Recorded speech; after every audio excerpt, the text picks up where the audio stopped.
Right. Well, I'll go right to the positive stuff first. I think the Clinton camp, looking at that dystopian sort of circus that we just saw in Cleveland, they looked at that presentation. They looked at sort of the shambolic first 3 days, and then the fourth day with the chaos with Ted Cruz, and then that speech that was so dark and the sort of, I don't know, this worldview of the United States as this hellscape. And they said, okay, we'll counter with a solid, nice guy, sunny and optimistic, successful as a governor that people will like, and that'll say, you know what, things are pretty calm.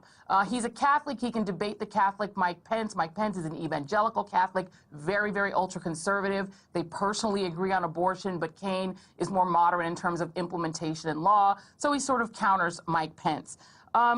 So that's the upside. It's somebody Hillary Clinton obviously is comfortable with. I've been hearing, those of us in this business, I'm sure you have as well, have been hearing Tim Kaine's name bandied about really since, last year. This was something that people long knew that they wanted to do.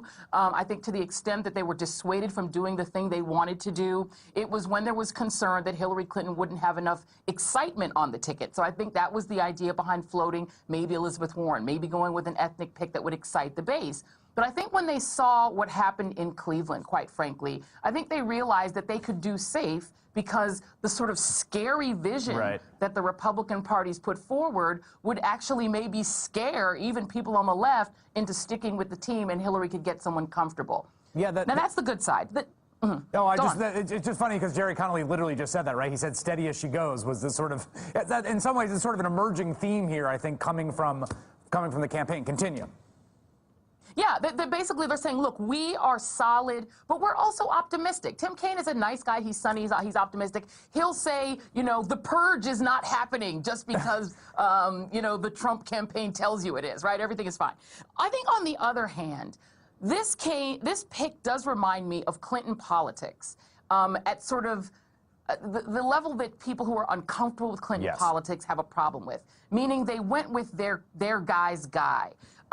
What I've heard about the push, you just had him on. Terry McAuliffe is the person who, has been probably the biggest booster of Tim Kaine. This gives Terry McAuliffe incredible power. He could pick himself for that Senate seat. He could pick anybody he wanted. It shows that they are still under the strong influence of the people who've been influencing the Clintons for decades. And that is one of the biggest drags on Hillary Clinton. It's one of the biggest knocks on her. It's one of the reasons she's having a hard time reintroducing herself. And the second thing is that the pick reminded me more than anything else of Merrick Garland. A pick that is on paper the right pick, but that is sort of tone deaf to the part of the party that is yearning most for change. And Hillary Clinton still needs to make the case that she can bring change. Ruth, I want to get your response.